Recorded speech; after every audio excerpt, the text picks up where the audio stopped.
عرض کیا بعض لوگوں کو ایسا لگتا ہے کہ رمضان میں لوڈ شیڈنگ ہوتی ہوگی، کچھ خزانے خدا میں بچت کے لیے لوگوں کو بھوکا اور پیاسا رکھا جاتا ہے، کچھ رزق بچا لیا جائے۔ نادانو، اللہ رب العزت جو پوری کائنات کا رزاق حقیقی ہے، اسے کسی چیز کی کمی نہیں ہے۔ یہ روزے جو فرض کیے گئے خزانے میں بچت کے لیے نہیں، بلکہ ہمارے جسموں کی اور ہماری روحوں کی اصلاح کے لیے، ہماری روحوں کی اصلاح اور جسموں کی اصلاح کے لیے ہمیں تقویٰ ملے۔ میں آپ کو بتاتا ہوں، ایک سوال میں آپ سے پوچھتا ہوں، آج رمضان میں یہ بہت ضروری ہے، کیونکہ رمضان ہونے کے بعد بھی سب کو پتا ہے کہ چاند دکھتے ہی اللہ شیطانوں کو قید کر لیتا ہے، یہ سب کو پتا ہے۔ حدیث پاک میں بھی سرکش جنات اور شیطان دونوں قید ہو جاتے ہیں، ان کو قید کر دیا جاتا ہے، جب تک چاند نہیں دکھے گا یہ نہیں آئیں گے۔ لیکن جو 11 مہینے ہم بلیم ڈالتے تھے شیطان پر کہ ہم سے برائیاں ہو گئی، گناہ ہو گئی، کیوں؟ ارے شیطان ایسا کرا دیا، شیطان ویسا کرا دیا۔ اب رمضان میں کون کرا رہا ہے؟ شیطان تو ہے نہیں، پھر فجر میں سوتا کیوں ہے؟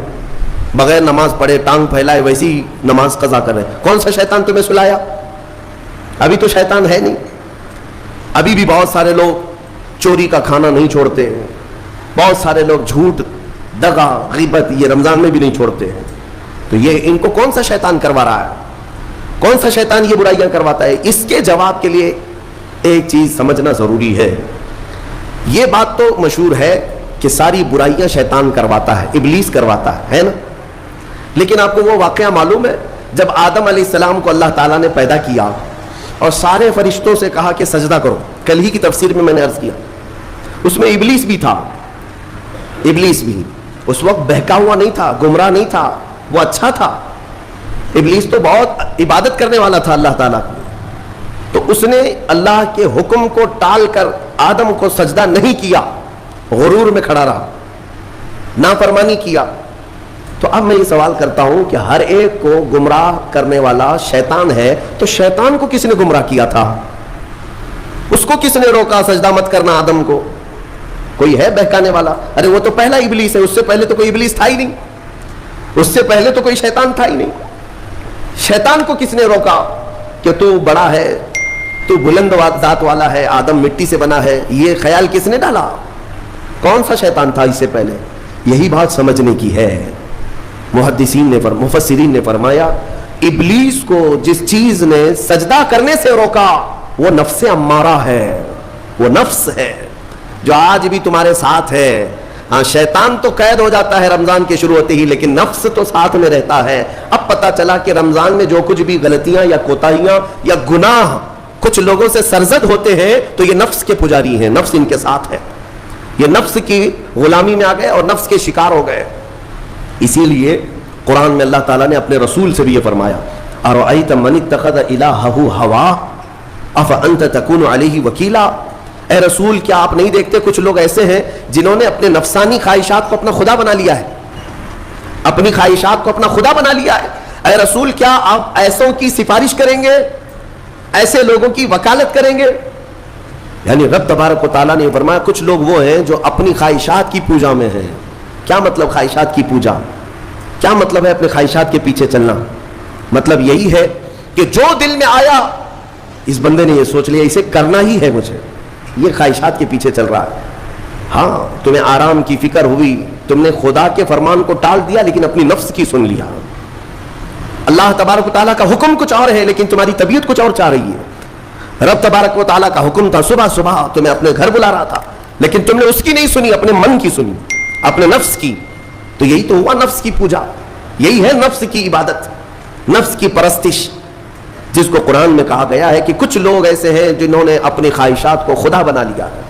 یہ نفس امارہ جس کے بھی اوپر حاوی ہو جاتا ہے، اچھے اچھوں کو یہ ان کا تقوی بھسم کر دیتا ہے، ایمان سے بھی دور کر جاتا ہے۔ اس لیے میرے عزیزوں، میں جو عرض کرنے جا رہا ہوں وہ یہ ہے کہ ہمارے لیے زندگی میں سب سے بڑا چیلنج اپنے نفس امارہ سے لڑنا۔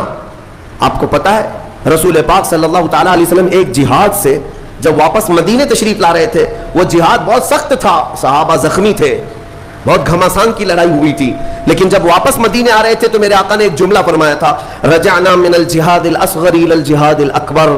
اے میرے صحابہ، ہم چھوٹے جہاد سے بڑے جہاد کی طرف جا رہے ہیں۔ صحابہ نے پوچھا اس سے بڑا جہاد اب کون سا ہے یا رسول اللہ؟ میرے آقا صلی اللہ علیہ وسلم فرماتے ہیں اے میرے صحابہ اپنے نفس سے لڑنا، اب یہ بڑا جہاد ہے، نفس سے لڑنا بڑا جہاد ہے میرے عزیزوں. یہ خواہشات کو ہی ختم کرنا ہو، اس نفس کو اگر کنٹرول میں لانا ہو تو کیا کرو گے؟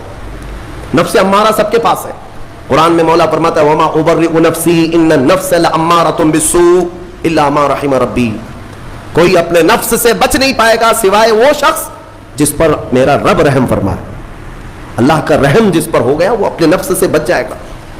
میں آپ کو ایک دعا بتاتا ہوں. حضور پاک صلی اللہ علیہ وسلم اگر دعا کرتے تھے تو اس سے آپ کو اندازہ ہو جائے گا کہ یہ کتنی امپورٹنٹ چیز میں آپ کے سامنے کہہ جا رہا ہوں.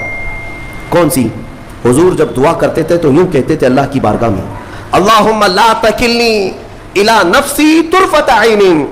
اے اللہ تو مجھے میرے نفس کے حوالے ایک منٹ کے لیے بھی مت دینا، تو اپنی حفاظت میں رکھ. حضور جب یہ دعا کرتے تھے کہ مجھے میرے نفس کے حوالے ایک منٹ کے لیے، طرفۃ عین کہتے ہیں پلک جھپکنے کے برابر، اتنے ٹائم کے لیے بھی اے اللہ تو مجھے میرے نفس کے حوالے مت کرنا، تو اپنی حفاظت میں رکھ. سید الانبیاء جب یہ دعا کرتے ہیں تو اندازہ کرو اے مومنو نفس کی تباہ کاریاں کیا کیا ہیں. یہ کتنوں کو ہلاک کر دیتا ہے، کتنوں کا عمل ضائع کرتا ہے، کتنوں کا ایمان ختم کرتا ہے. اب میں جو بات کہہ رہا ہوں وہ یہ توجہ سے سنو. یہ نفس امارہ جس نے شیطان کو بھی گمراہ کیا، شیطان کو بھی بہکا دیا، یہ نفس آدم کو سجدہ نہ کرنے کا جو غرور پیدا کیا یہی نفس امارہ تھا. اس نفس امارہ کو اگر کوئی کنٹرول کرا سکتا ہے تو وہ ماہ رمضان المبارک. بس یہی ہے رمضان کی فضیلت. رمضان المبارک اس لیے تمہیں دیا گیا کہ بڑی بڑی طاقتیں تمہارے نفس کو قابو میں نہیں کر پائیں گی، لیکن رمضان کے روزے تمہیں کنٹرول میں لے آئیں گے، کنٹرول میں لائیں گے. اب سمجھ میں آیا کہ روزے کیوں رکھائے جا رہے ہیں؟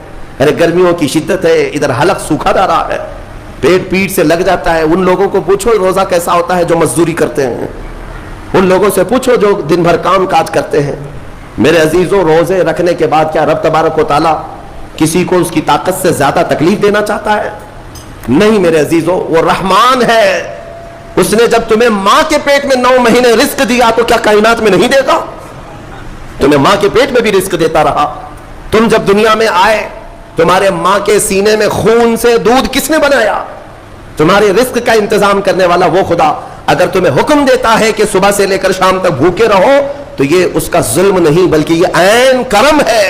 اللہ تبارک و تعالیٰ کا رحم ہے تم پر کہ وہ مولا ہماری اصلاح چاہتا ہے کہ ہمارے اندر تقویٰ آ جائے جسم میں بھی اور روح میں بھی. اب ایک اور بات میں آپ کو بتا دوں. میں نے ایک بات پڑھی تھی نفس کے متعلق، یہ نفس امارہ. اسی لیے امام غزالی رحمۃ اللہ تعالیٰ علیہ نے فرمایا اللہ کی جو مخلوق ہے وہ 3 طرح کی ہے. ایک فرشتے، دوسرے انسان، تیسرے جانور. یہ 3 الگ الگ قسم کی مخلوق ہیں کیونکہ اللہ تعالیٰ نے تینوں کو جو چیزیں دی ہیں ان میں فرق ہے. فرشتوں کو اللہ نے عقل دیا ہے، نفس نہیں ہے. نفس، شہوت، برائی کرنے کی خواہش فرشتوں کے اندر ہے ہی نہیں، وہ سوچ بھی نہیں سکتے برائی کرنے کا. فرشتوں کو اللہ نے عقل دیا ہے اور عقل عزت والی چیز ہے. اور جانوروں کو اللہ نے نفس دیا ہے، عقل نہیں. عقل والے نہیں ہیں جانور، عقل والے نہیں، لیکن نفس ہے، شہوت ہے. شہوت بھی ہے، نفس بھی. لیکن انسان ایک ایسی مخلوق ہے جسے اللہ نے عقل بھی دیا ہے، نفس بھی دیا. مطلب یہ ہے کہ تمہیں اللہ نے ایک چیز فرشتوں والی دی ہے، ایک چیز جانوروں والی بھی دی ہے. دونوں تمہارے اندر ہے، عقل بھی ہے، نفس بھی ہے. لیکن امام غزالی فرماتے ہیں توجہ، جو بندہ نفس ہونے کے باوجود گناہوں سے اپنے آپ کو بچا لیا وہ بندہ فرشتوں سے بھی افضل ہے. کیوں؟ فرشتے اس لیے بچے ہوئے ہیں کہ ان کے پاس نفس ہے ہی نہیں، اور تم بچ رہے ہو تو کمال کی بات ہے. نفس ہوتے ہوئے بھی گناہ سے بچ گیا تو اس انسان کا مقام فرشتوں سے بھی اعلیٰ ہے. لیکن ساتھ ہی امام غزالی یہ بھی فرماتے ہیں عقل ہونے کے باوجود اگر گناہوں سے نہیں بچتا تو پھر وہ جانوروں سے زیادہ ذلیل ہے، کتے اور خنزیر سے بھی گیا گزرا ہے. کیونکہ جانور تو بیچارہ معذور ہے، اسے عقل نہیں ہے، نفس ہے. تمہارے پاس عقل ہے، اس کے باوجود حرام کاریاں کر رہے ہو تو جانوروں سے زیادہ گر گئے. فیصلہ تمہارے ہاتھ میں ہے کہ تم کون سی زندگی گزارنا چاہتے ہو. کون سی؟ کہ تم نفس کے پجاری بن جاؤ یا عقل کا صحیح استعمال کر کے فرشتوں والی صفات پر عمل کرو. عزیزان گرامی وقار، نفس اور عقل یہ جو 2 چیزیں ہیں ان کو میں آپ کے سامنے تھوڑا سا کھول کر کے عرض کرتا ہوں. عقل جو ہے عزت والی چیز ہے، جسے بھی دی گئی ہے وہ عزت والا ہے. کیوں عزت والی ہے یہ عقل؟